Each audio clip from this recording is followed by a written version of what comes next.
Hey guys, how's it going? Welcome back to the channel. How have you guys been in these hard times? Oh, that's really good to hear. Well, today we're going to be talking about how to be speedy boys. Let's go.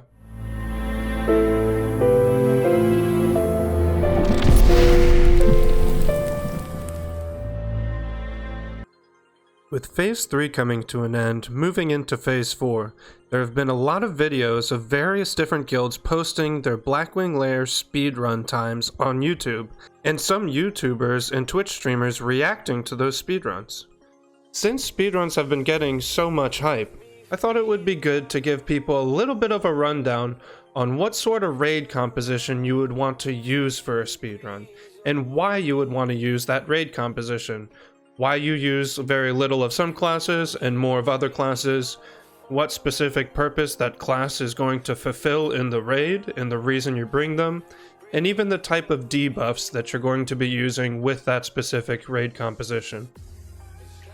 Okay, here we have a pretty typical Blackwing Lair speedrun roster, and as you may have noticed, it is extremely melee heavy, particularly with warriors.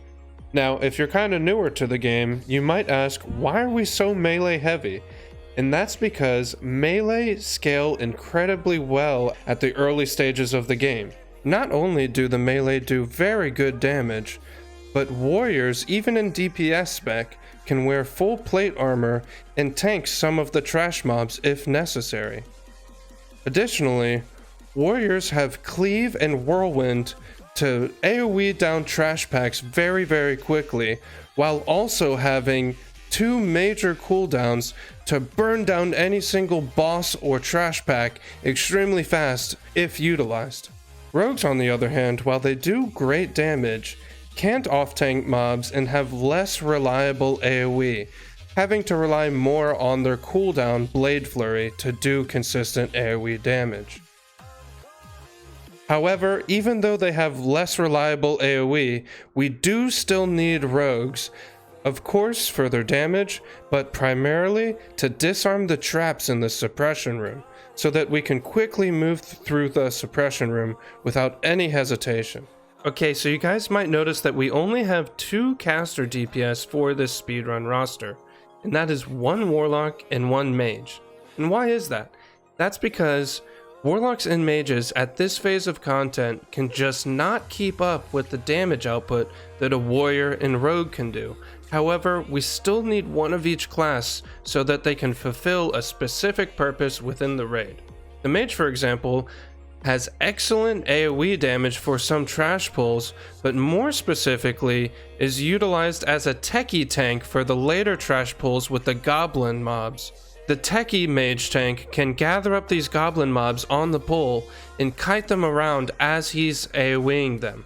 Not only is the mage utilized for these trash pulls, but the decursing ability from a mage is also utilized, particularly on Nefarian.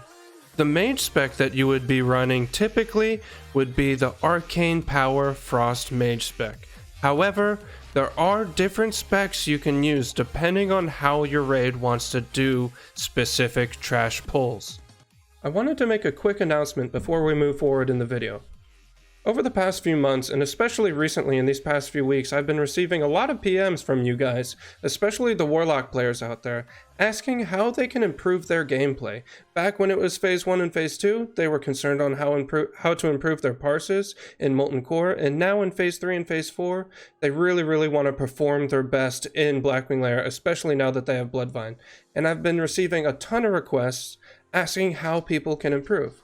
And I wanted to say that, yes, I am willing to do coaching sessions with you guys. I think that would be a ton of fun and a great way to connect to the community. So if you guys are interested in coaching sessions, you can PM me and we can talk about the details one-on-one. And if you record a VOD, we can go over that VOD either on stream or off stream. That's up to you. But if you want to support me, you want to support my content, and you want to support my YouTube channel, and at the same time you want to improve your gameplay, go ahead, reach out to me and we will work something out. Anyways, let's get back to the video, guys. Now, looking at the Warlock, we usually have 2 different decisions as a Warlock: Demonic Sacrifice or SM Ruin. And while Demonic Sacrifice helps the Warlock a bit more with improved Voidwalker shield or having different demonic sacrifices to bring different utility to you, we need to end up going SM Ruin for the speedrun, simply because our damage isn't really going to matter too much. We are primarily there to get Curse of Recklessness up on almost every elite mob. So with this spec, not only do we give the stamina buff to the tank and other members in this group, but we actually have 5 out of 5 points in suppression, which means we are going to hit those Curse of Recklessnesses much faster, and having high percent uptime on Curse of Recklessness on every mob is going to be able to carry this run, since we're stacking melee so heavily. Next, we have 2 Marksmen Hunters, not only supplying the melee DPS in their group with the buff of True Shot Aura, but the Hunters in the speedrun are usually the people helping the tank pull. Not only are they helping the tank pull, but they are also utilizing their ability Tranquilizing Shot that they obtained in Molten Core to stop the enrages on the various bosses, like Flamegore. Our main tank here is going to be the one marked in red, and I have a sign here signifying that it is a Fury main tank. As most people know, the meta is Fury main tank, since Fury main tanks generate such a huge amount of threat that they allow your DPS to go completely ham if the Fury tank knows what he's doing and is geared properly. And with a competent healer team, your tank will still stay relatively safe even though he is not wearing a shield. Looking into the healers, we bring 3 paladins so that we can get the important blessings on all of the characters. And you'll notice that we have 2 paladins in the tank group. 1 to keep fire resistance aura up in the group, and 1 for extra armor in the group, and they will be spec'd accordingly. The 3rd paladin will end up being put in group 8 with the other caster and melee to spread that fire resistance aura and help them take mitigated damage during those trash pulls. And it's important that we have it in the mage group, so that if your mage is tanking techies and possibly eating Rain of Fires from the Warlock packs or doing some riskier pulls, he has that fire resistance aura as a buffer. Next, we run 6 priests, and you'll notice that all of the priests are going to be holy. And that's because, 1, we don't need power infusion on our casters since they're primarily here to fulfill a certain task or utility type job. So we end up going deep holy, giving us our most efficient heals so we can use our mana the most efficiently throughout the run. This means having a high amount of healing output and healing power so that the healers can D-rank as much as possible and conserve their mana. Alright, so last but not least, we get to the Druid. And you might have noticed already that written down on the Druid, I have bear/cat. Okay, hear me out first, hear me out. So I know a lot of the Blackwing Lair videos out there have not been using a feral Druid. However, I believe that this is the most optimal setup that you can use in Phase 4 for a Blackwing Lair speedrun. If, 1, the feral Druid player is a very, very good player, knows when to taunt, knows when to DPS, knows when to do the different utilities that he brings to the table and does them properly.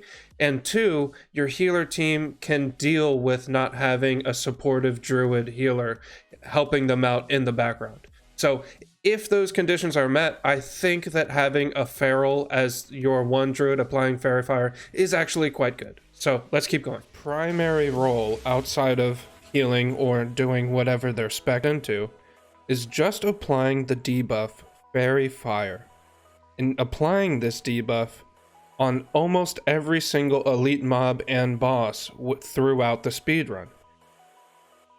This debuff is essential since we're running such a melee heavy composition. So the Druid often finds themselves just tab targeting and applying this debuff and not having much time for other things. However, there are times in between just applying the debuff. So what is the Druid to do? Well, if the Druid is a healer, then one might think, oh, he should put rejuvenations on the raid as they're traveling through the speedrun, traveling through the Blackwing Lair instance. While that isn't totally a bad idea, you have to keep in mind that almost all of these players, especially the melee, are near buff cap. They're near the cap of 32 buffs on their character, and it is actually banned in these speedruns to use healing over time effects on the melee since they have so many buffs and they don't want to reach buff cap to push off something that's more important. So if a druid were to go healer, he wouldn't really be able to utilize his healing over time spells, and instead would be doing healing touch. And healing touch is a long cast time ability, which can be a little bit difficult to be hard casting with the pace of the speedrun. So we have written down here bear/cat going a hybrid tanking/cat damage spec and using the druid as off tank sometimes, including him in the taunt rotations for the drakes, including him on some trash pulls, while the druid is still applying fairy fire to everything. In addition to that, when the druid doesn't have to apply fairy fire and doesn't have to tank, cats actually do quite good DPS at this phase of content, especially if they know how to power shift with the wolf shear helmet. So now, not only do we have a druid to apply fairy fire, not only do we have an additional off tank, but we also add the potential of cat form, increasing our raid-wide DPS by both his DPS and the buff that he's giving all of the melee within his group. I will note though, having the druid be this feral spec instead of a restoration spec can put a little bit more pressure on your healer team, being down one supplementary healer. So only use the druid as a bear/cat if the healer team feels confident in their abilities and if the healer team has enough windows of opportunity to drink walk and keep up with the healing output. Now let's discuss debuffs in a speedrun a little bit. In a speedrun, you want to be using debuffs that of course increase the damage done to the target so that you can go through the raid as fast as possible, but also still using debuffs that allow your team to be mana efficient by reducing the incoming damage that the enemy NPCs are going to deal to you and your team. Let's start off with the offensive debuffs, and most of these debuffs are going to be focused around increasing our melee DPS. So the first one that we can easily just knock off the list real quick is one that we've already spoken about. Fairy Fire, which the druid is going to cast on about every single mob in the instance, decreasing its armor by a significant amount. We then see more armor reducing abilities such as Curse of Recklessness, decreasing the armor on the target while also increasing its attack power. Sunder Armor, decreasing the armor drastically on the target, stacking up multiple times.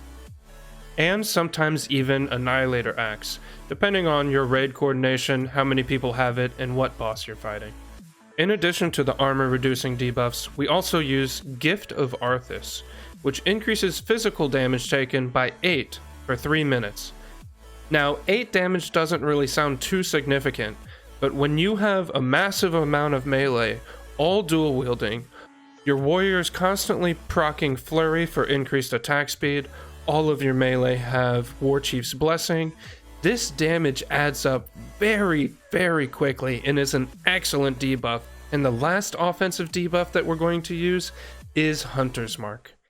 While Hunter's Mark doesn't increase the damage of our melee, it does increase the damage of our 2 hunters in the team, and since we have a surplus of allowed debuff slots, since we're not bringing too many casters, the hunters are allowed to put this up without much worry. Okay, now let's move into the defensive debuffs. These are the debuffs that are going to mitigate some of the damage that the raid would normally deal to you and your raid team, allowing your healers to conserve more of their mana and spend less time drinking. The first of these is going to be Demoralizing Shout, which is a melee attack power reduction to all targets in the area, and this actually scales remarkably well with a new ability that hunters can use with ZG coming out, called Screech from the Bat Pets. Screech also does single target damage to an enemy, and then again decreases the attack power of all enemies around him. So then you have 2 AoE attack damage reductions that stack. On top of those damage reducing abilities that make the enemies hit like wet noodles, we're also using Thunder Fury. Of course, I mean, everyone wants to use a legendary weapon, right? Well, as we all know, Thunder Fury is a fantastic weapon, applying 2 debuffs. One that reduces nature resistance by 25 and is not too significant, and the more significant one increases the time between attacks by 20%. And with all 3 of these debuffs, reducing attack power, increasing the time between attacks, you are mitigating a massive amount of damage done to your tank. On fights that there's AoE raid damage going out, and we're focusing 1 or 2 targets, we also use Judgment of Light, which heals for an absolutely incredible amount with this melee heavy team, and all of this healing done to the melee further reduces the mana that the healers have to spend to keep the raid topped. Now, there are more debuffs that you could use, such as Judgment of Wisdom, Shadow Vulnerability, and so on, but generally, these are the debuffs that matter the most, and debuffs like Shadow Vulnerability and Judgment of Wisdom are not really adding too much to the run. Judgment of Wisdom is an excellent ability, but it's an ability that gets better the longer a fight is. And in Blackwing Lair, with a proper raid composition, things do not live very long at all, as you have been able to see from all these various speedrunning videos.